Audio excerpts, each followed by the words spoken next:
विचारतो की मला सारंगदाजींना भेटायचं आहे, मला भेटायचं आहे सारंगदाजींना. पण ती मला सांगते की तुझी सारंगदाजी आहेत ना, त्यांना लय काम असतं म्हणून तू त्यांना भेटू शकत नाही.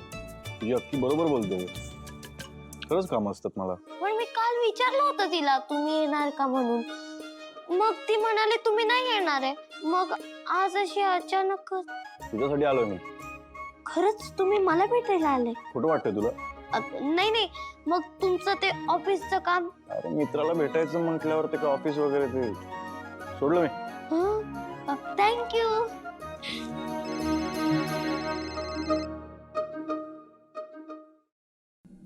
काय रे बबलू? काय सारंग कुठे आहे तुमचा दौरा?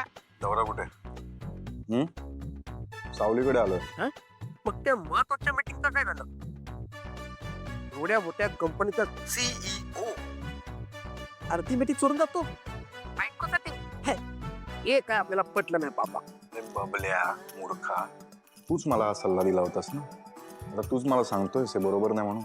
हा त्यांना मीच दिला होता, पण ये ना लवकर. काम झालं का? पण नाही अजून काम नाही झालं. सारंग दादा बायकोच्या प्रेमात नाही येडा झालाय. हो ना. अरे बबलू, ती मीटिंग खरंच महत्वाची आहे.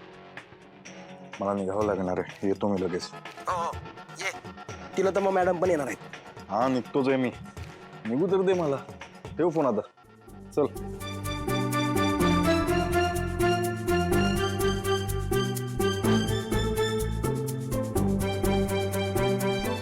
अप्पू, निघतो मी. जावे बापू. तू काय त्रास देऊन राहिला रे त्यांना? आहे अगं, मी त्रास नाही देते त्यांना. मी तर त्यांच्या सोबत गप्पा मारत होतो. असं वय? नाही नाही, त्याने मला त्रास नाही दिला, गप्पाच मारत होता माझ्यासोबत. बर जावे बापू, घरी सगळी मंडळी बरी आहेत ना? हो सगळे बरे आहेत आणि सखदेव पण. सारंग सर,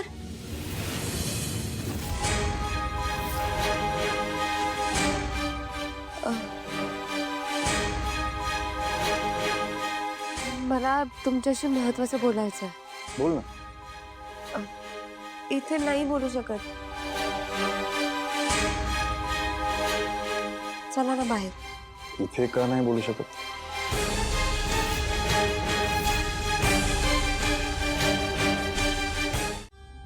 रियाज केलास? हो. या. हे काय आहे?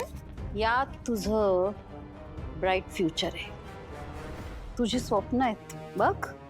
तुला पार्टिसिपेट करायचं होतं ना या रियालिटी शो मध्ये? Yes mama. Thank you mama. पण बिन किंतु परंतु या सगळ्याची जबाबदारी माझ्यावर सोड तारा. हा रियालिटी शो तू ऑलरेडी जिंकली आहेस बाळा. येस, तसं ठरलंच आहे. आणि शिवाय या शोचे तुला खूप पैसे मिळणार आहेत. बघ ना, तारा वझे, सिंगिंग सेन्सेशन तारा वझे या शो मध्ये पार्टिसिपेट करतेय. असं म्हटल्यावर या शोची लेवल पण जरा अपच झाली ना. त्यामुळे हा शो तू जिंकणार आहेस. पण मग सावलीचं काय ग? सावलीचं काय? येईल. मुळात सावलीला विचारतं कोण आहे? तिला फक्त सांगायचंय जिथं बोलवू तिथं येईल ती.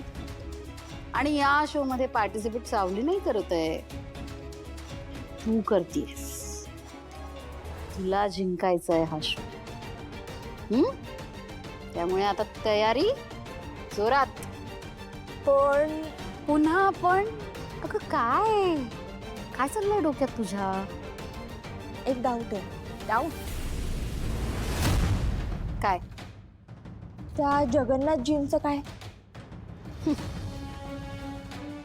जगन्नाथ तो तर ऑलरेडी एक हरलेला खेळाडू आहे. त्याला किती वेळा मात दिलीये ग मी?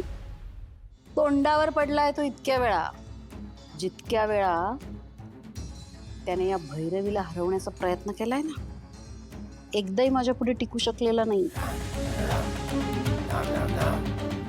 आता त्याने एक्झिट घ्यायला हवी आहेत ना.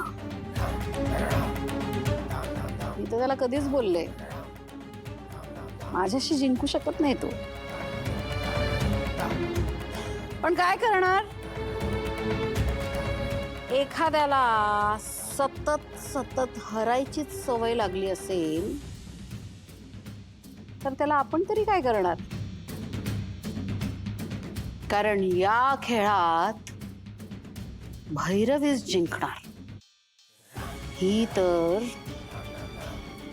काळ्या दगडावरची रेष आहे.